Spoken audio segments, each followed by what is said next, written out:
వీకోట మండలం కృష్ణాపురం పంచాయతీ మోటుపల్లి గ్రామానికి చెందిన ముగ్గురు యువకులు చెరువులో ఈతకు వెళ్లి మృత్యువాత పడ్డారు.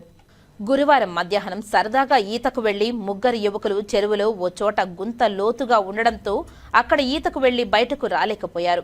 ఎంతసేపటికి యువకులు నీటి నుంచి బయటకు రాకపోవడంతో ప్రమాదాన్ని ఊహించి గట్టుపైనున్న సహచరులు వారిని బయటకు తీసే ప్రయత్నం చేశారు. అయితే అప్పటికే ఇద్దరు యువకులు మృతి చెందగా ఓ యువకుడికి వీకోట ప్రభుత్వ ఆసుపత్రికి తరలించారు. పరీక్షించిన వైద్యులు అతను మృతి చెందినట్లు ధృవీకరించారు. ఈ ఘటనలో కుషాల్, నిఖిల్, జగన్ ముగ్గురు యువకులు మృత్యువాత పడ్డారు.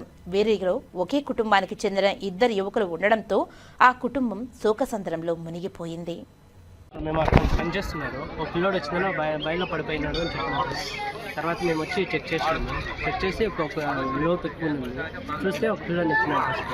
తర్వాత ఇంక ఇద్దరు పిల్లలు వచ్చి వేరే పిల్లల్ని ఏం ఆడ ఎవరు చెప్పారు? అబ్బాయి అన్న వచ్చి అక్కడ చెప్పినారు కుంట్లో మునిగిపోయినాడు తీసుకురండి అన్నారు. తర్వాత మేము వెంటనే వచ్చి ఎత్తి చూసి కొందరికి చనిపోయినట్టు ముగ్గురు పిల్లలు ఆడ వచ్చిన వాళ్ళు పిలిచినారు మమ్మల్ని. వాళ్ళ అన్నే అక్కడ చనిపోయి వచ్చిన వాళ్ళు అన్న వచ్చినాడు. పిలిచి కెబ్బికి వెళ్తాను వచ్చినాము. చూసేపాటికి సొరలు ఏం కనబడలేదు. చూసే పళ్ళంతా చెప్పిన పైన చూసినాక తొక్కడాడితే మేము మంచి చిక్కినాడు. చూస్తే మళ్ళీ ఇంకా ఆడే ఉన్నారు చూడినాకి మేము చూసినాక మళ్ళీ ఇంకా ఇద్దరు మంది ఎత్తినాం. మా చేతి కాలేక ఎవరో మనిషి పిలిపించి మళ్ళీ వాళ్ళని ఎత్తిపించినాం.